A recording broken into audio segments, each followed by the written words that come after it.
That's Steve Forbert from his new album, Daylight Savings Time. The Mississippi native is now living on the Jersey Shore, which is where we found him when we asked him about his thoughts on Daylight Savings Time. Well, daylight savings time is a great thing. You know, it's that illusion of having an extra hour of daylight.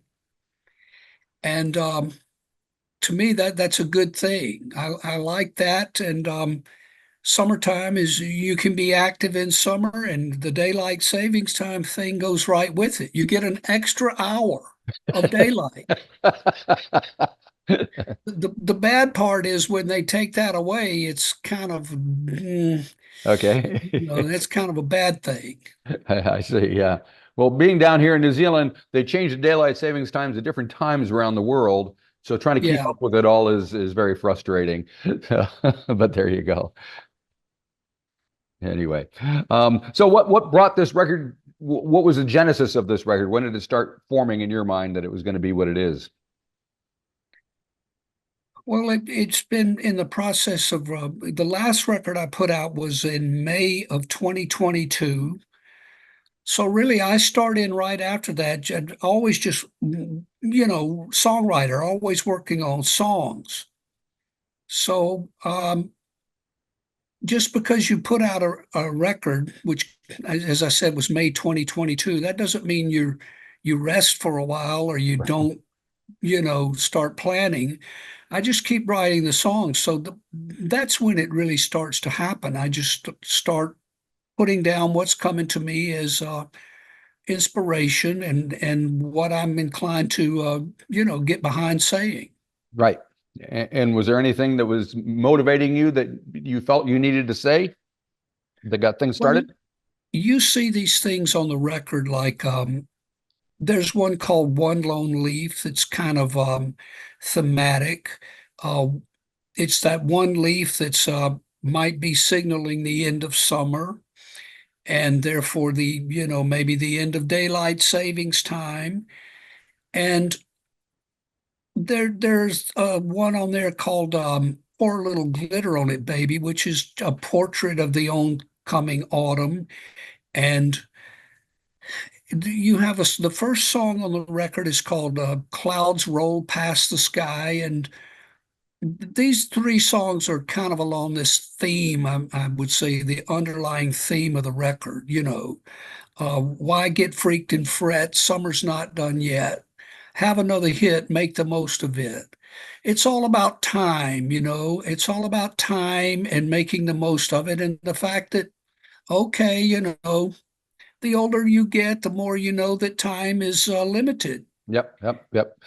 Yeah, I think you and I are of a similar vintage, so I can feel your pain. Or Okay, yeah.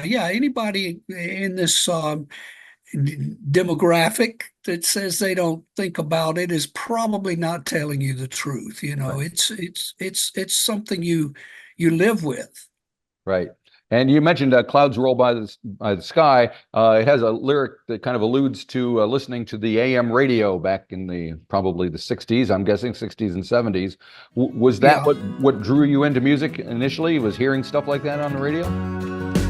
AM gold made such a good groove feel time. All those years of youth sure came and went. Young days felt like they went past in real time. Now days seem like so much faster spent. Well, I always liked songs when I was from as far back as I can remember, however I heard them. Hmm. But yeah, I did listen to the radio as I got older. I heard a lot of songs in church when I was a kid.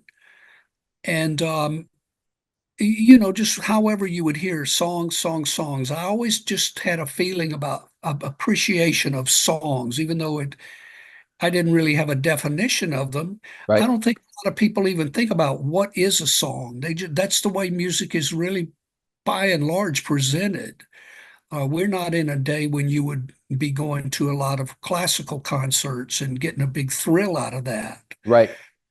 So, but to answer your question, yeah. And as I've said many times, Mr. Tambourine Man by the Byrds really just kind of clicked with me. But I spent a lot of time listening, of course, to AM radio late at night, and I had a real knack for remembering song lyrics when I was a kid. So that kind of took me down this path. Yes, yeah, I did the same. I drive my kids crazy because I can recite like all of American Pie to them every time it comes on the radio, you know. Of course, I can't remember what I Okay. did yesterday, but that's beside the point. And Mr. Tambourine Man is my favorite Dylan song, so there you go. And I love everything pretty much he's done, but there's something about that song. So Well, yeah. there's something about the recording the Byrds made. Yep. That's what was the impetus with me. Right. The magic that they brought to it as well. Of course, he wrote the song, and that's where they started. But you know that sound, Yep. as we know, it was produced by Terry Melcher, and that particular record, we know some of the Wrecking Crew played on it and all that sort of thing. But whatever it was, it had that sound and that mood that just it was called folk rock. Right. I remember seeing Crosby, Stills, Nash and Young like in '74 or something, and for some reason on stage they were goofing around. It started the beginning of Mr. Tambourine Man, and that bass, as soon as the bass line kicked in, it was like, oh my God, you know, it just was transcendental. It's a beautiful thing, yeah. Sure. And I think you mentioned in your book something about a Royal Guardsman concert that was revealing to you. Was that true? Going to see the guys who did Snoopy and the Red Baron? Yeah, well, as I said in the book, we're talking about Meridian, Mississippi, okay? Hmm. To be clear, we didn't get a lot of big concerts there. We would have to travel to see something like the Rolling Stones in 1972. That would take you all the way to over to the University of Alabama in Tuscaloosa. Right. But the things we got were we were a secondary market. As I said in the book, it's probably more like a tertiary market. But anyway, one of the things that came our way was a concert at the junior college by the Royal Guardsmen. Yeah, so I was there for that. And this was probably it must have been 67. And after they had a couple of hits. And after they did those, they paused for a second and then they said, we're gonna play something for you probably haven't heard. And this is by a group called Cream. It's called Sunshine of Your Love. And that was a little mind bending. In retrospect, it's hard to think why. I've heard the record 100 times, but Right. after that, even a little heavier, they played. This is one by the Jimi Hendrix Experience, and they played Purple Haze. So that was they were sort of emissaries, if you will. They would play those songs for us. We hadn't heard of any of that, and so Right. that sent me and my friends downtown looking for see if we could find these albums, and we did. Yeah. It's fun. And yeah, I love the fact that you just went to a Royal Guardsman concert because I think they're still cooking around. A friend of mine hangs out with them in Florida somewhere. So Everybody's still cooking around. I know. It's great. Anybody that can still cook is in the kitchen. That's a fact. And you have a song called Simon Says on the new record. It's not the one by the 1910 Fruit Gum Company, but it's got a kind of bluesy John Lee Hooker kind of vibe to it. What brought that Yeah. on?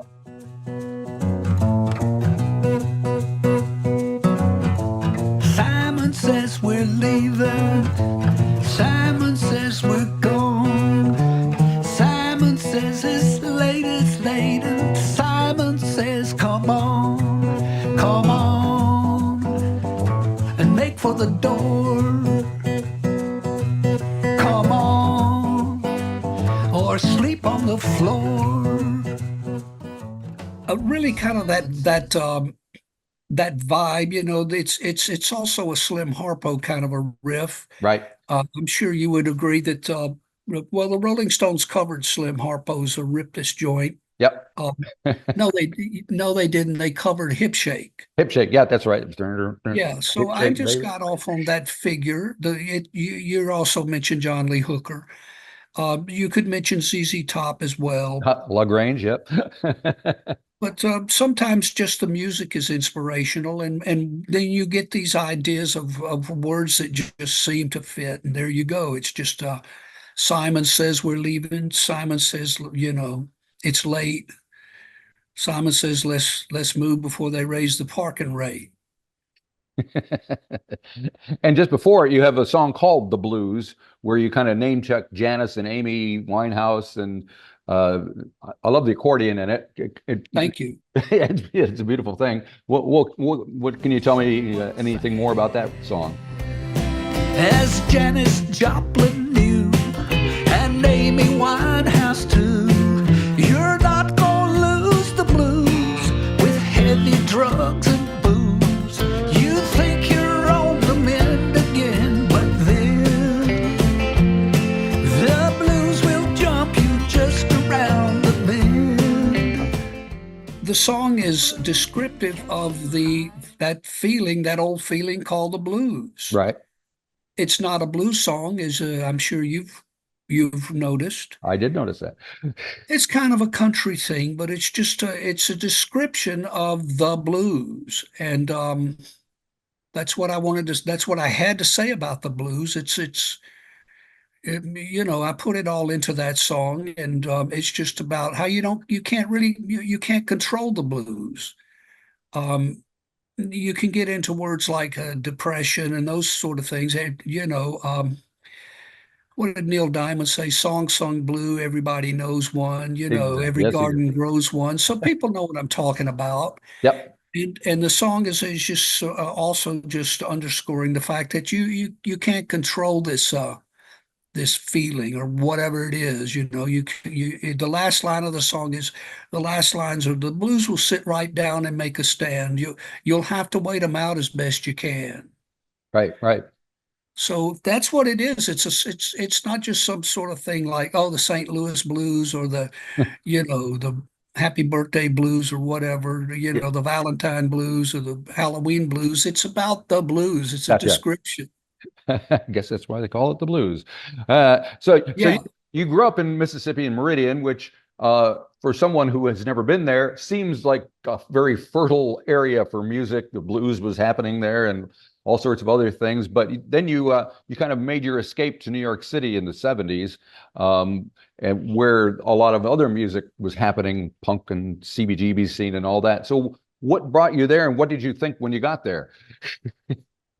Well, it's all in my book. Can you see me okay? You tilted At down the a little moment? bit, but your chin is I cut off. should tilt it down. There you go. Perfect. That's better. Yep.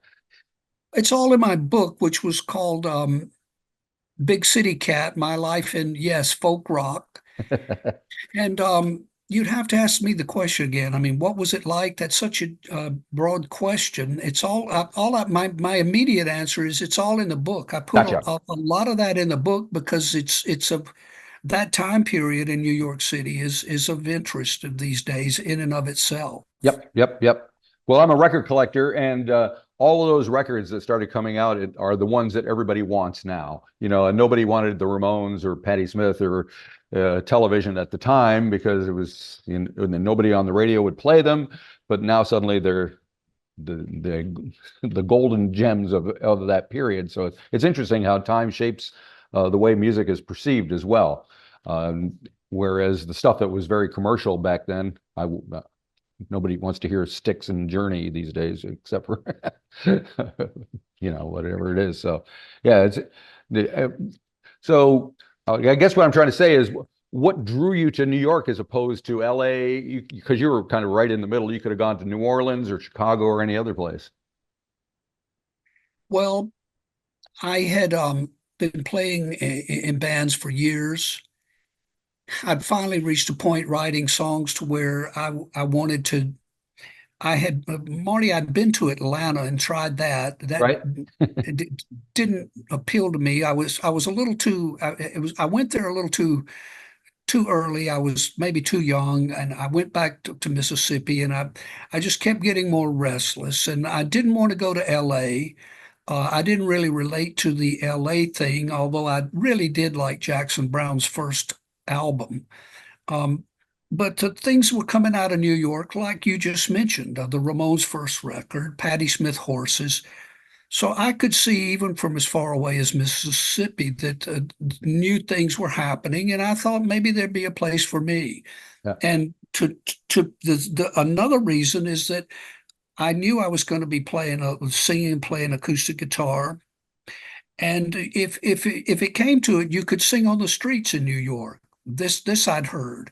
That's not true of Memphis. It's not you can sing on the street in the French Quarter, New Orleans, but there was nowhere to move up to in New Orleans. There weren't any record companies and all. So New York became, I would say, the obvious choice. Okay. All right. Now, getting back to the new record, you work with Steve Greenwell, who I think is like the third record that you've kind of had him producing with you, and sessions were in Asbury Park. So just tell me a little bit about, has the vibe changed? Has the way you make music changed on this record as opposed to, say, 30 years ago or 40 years ago? Or is it still pretty much the same process for you? It's changed some. 40 years ago, I was able to record the songs. It was easier to try out songs in public, you see, back then. Nowadays, if you think a song is finished and you want to try it out on an audience, you don't have a chance to. You're really going out on a limb because people are recording, filming stuff all the time now. Everything's out there, yeah. You might have the wrong key, or you might not be finished with it like you thought, or you might not have the tempo. But you can't try those things like you used to could and learn from what you get, what is lacking. So I'm not as inclined to try things because it can pop up on even YouTube and stuff, and it's just not what I want when I'm testing out something. Right. So these songs are developed with Steve Greenwell. There's a studio here in Asbury Park, and we demo them first and see if the process I'm talking about, to see if so I can see what shape they're in, and then we bring in the real musicians and start to we'll do a couple of days recording with drums and bass and get those basic tracks, and then go on from there. Gotcha. In this case, Gurf Morlix wasn't even in town. He lives in Texas. Right. But I know Gurf, and he played on one song on the previous record, and it looked like it was going to be a good thing to try again. So I asked Gurf to play on this record, and he did all of that in Texas, and we let him do what he felt like doing, and we liked it.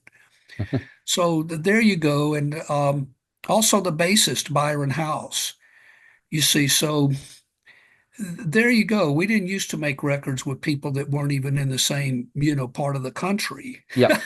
It was unthinkable. Yeah. And are there advantages to that? You can imagine the disadvantages, but what might be the advantages to it? Well, the advantage is that we could send these things to somebody like Byron House, who's in Nashville, you see. Yeah. And he could, at his convenience, play bass. He played on every song on the record. Sure, there's an advantage to it. He's terrific, and he couldn't necessarily, come up to New Jersey for a week. But he was able to work on his own schedule and do these things that way. Right. All right. Very good. Now you have a song called Sound Existence, which I think there's a video that's been already released and kind of out there about. And there are some kind of, I thought maybe some political undertones to this song. And of course, as we're speaking, the U.S. is bracing themselves for the Trump Harris debate that's going to happen in a few hours. So do you care to have an opinion about that, or have anything to say about what's happening there? Oh, I'll definitely be very interested in watching it. Yeah. There's certainly a lot of pressure on Kamala Harris. I mean, wow. It's kind of unimaginable, but I guess she's been, swimming in those waters for years. But this is new though, isn't it? So I wish her good luck.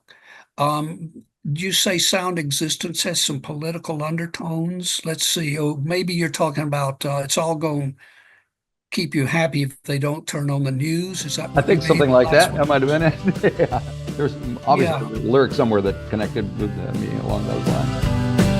It's all going to keep you happy if they don't turn on the news. If getting by's the new successful, who needs lots to lose? It's been a long, strange trip, but it's worn well upon your face. You're in your golden years and you are in your proper place, safe within your sound existence,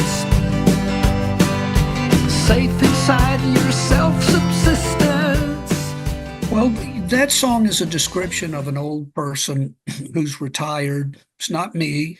Right. It's someone a little bit older than me who's living in, fortunately, a comfortable retirement existence. And it's just to look at something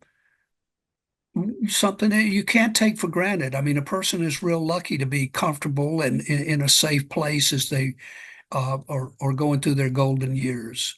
That's what the song is about. It's a description of a day in the life, if you will. Ah, okay. Very good. Yeah, I like the video. It looked just like my house in Rochester. We were in the middle of the city, Oh, and the architecture in the U.S. is very different than it here is in New Zealand, where I've been here for like 30 years now. So every once in a while, it's like, oh yeah, I know that place. yeah, that's actually, excuse me, that's actually in a place called Ocean Grove, which is just south of Asbury Park. Right. It's very colorful, All righty. and it's got a lot of Victorian houses that are intact, and they're very close to each other. It's an unusual place. But and Yeah. do audiences react differently? Are shows different for you than they were back in the 70s? Well, what I'm doing is it's really pretty personable. The people that I by and large play for, are people that have been with me for 4 decades now. Right. So yeah, it's different, of course. It used to be a little more out of control, back in the day. Yeah. Um, People have aged, but they've stuck with me, and the songs run the whole series of experiences through these decades. I might play something from The American in Me, which was a sort of a chronicle of when I had twin boys and was first moving into that realm of responsibility. In fact, that's one of the songs on The American in Me. Right. And there'll be, of course, I do the old stuff because the audience I'm describing, that's when they first got started listening to me, and it has a lot of that old um, appeal. It has, and it may connect to some of their own experiences when they were young, but I don't have a problem with that. I like that. I'm glad people are there, Right. period. Yeah. You know, so, and then of course I do the newer stuff, and I'll be playing these several things from this new record this week. Cool. Excellent. And so here's the first album. What would you tell this guy these days if you kind of confronted him on the street, ran into him with with what you know now? It wouldn't matter because he wouldn't listen to anything I said. It wouldn't matter. That's a great answer. All righty. Is there anything you wish you knew back then, or? Well, that's a tricky question because you see, a lot of songwriting, if I knew what I know now, I wouldn't have written some of the things that I'm best known for, really. Sure. Yeah. Because there's that innocence is really valuable in your type of inspiration. So